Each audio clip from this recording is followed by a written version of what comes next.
Appreciate checking in on this review. Last week I got the chance to watch Maxxxine. And with Maxxxine, we are now in the concluding chapter of the X trilogy directed by Ti West. This time returning back to the protagonist of the first film, Maxxxine, who is now in 1980s Hollywood. She has now landed herself a big movie role, but when her past catches up to her, she will do anything and everything in her power to make sure she doesn't lose her shot at becoming a star. And that's all pretty much any spoilers. So you guys, this will be a spoiler-free review. Apologies for being a little late on this review. I was busy setting up my set and trying to be a star! But Maxxxine was definitely one of my most anticipated horror movies of this year because I really loved what Ti West did with that first X movie. I went into that movie not really expecting much other than obvious Texas Chainsaw Massacre vibes, but it delivered so much more than that, and I was even more intrigued when not even a couple of months later, they already released a prequel titled Pearl, a movie that would just be completely different in tone to its first film, but that kind of set a precedent for this trilogy. You'd have similar themes and storylines, mainly pertaining to the corn industry, ambitions of wanting to be a star, what it means to be famous, and how far you'd go for it. And yeah, I ended up loving those first two movies, and now with Maxxxine, we're like, okay, how do you end this off? It already looks visually different than the other two movies. Is this gonna nail the landing and be one of the most unique and awesome horror trilogies of all time?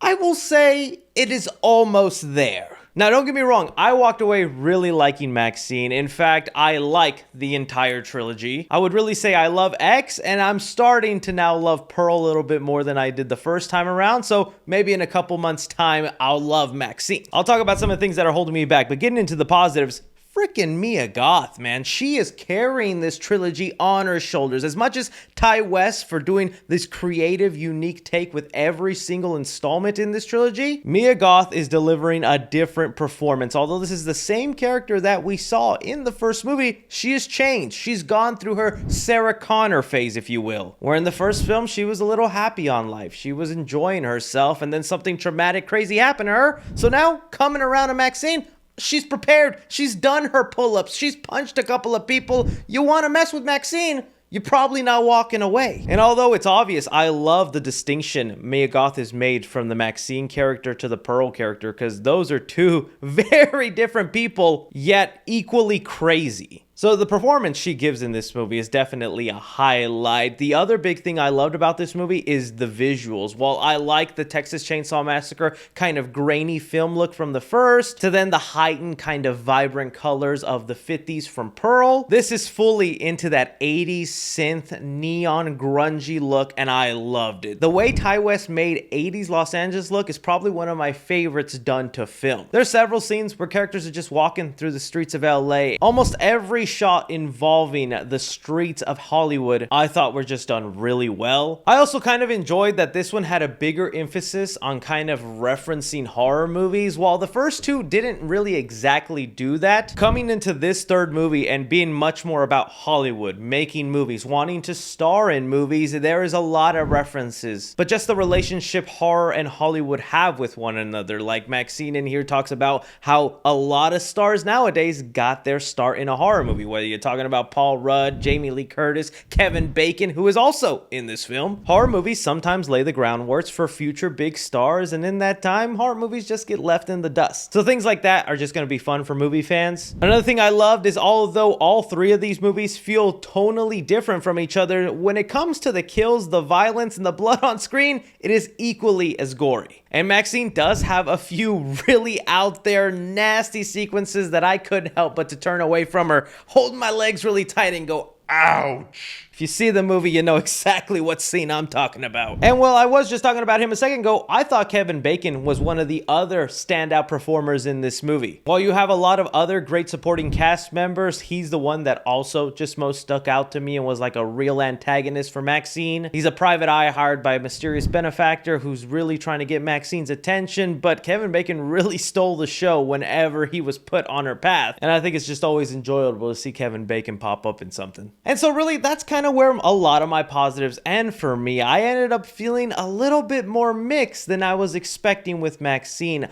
Okay, a couple of things. A lot of these are going to be personal stuff since I've really grown to like this trilogy. Now, it's kind of setting my hopes up high for it to end on a big bang.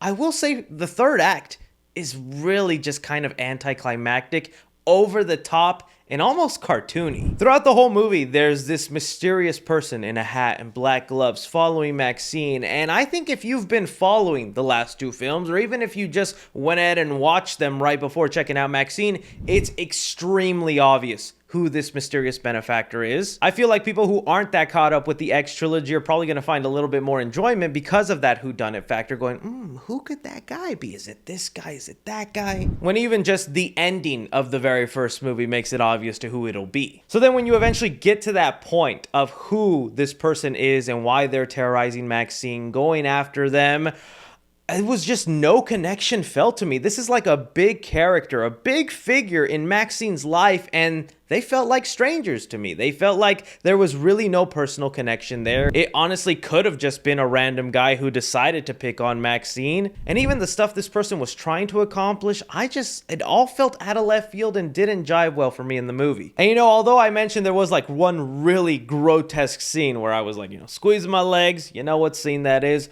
That was about it.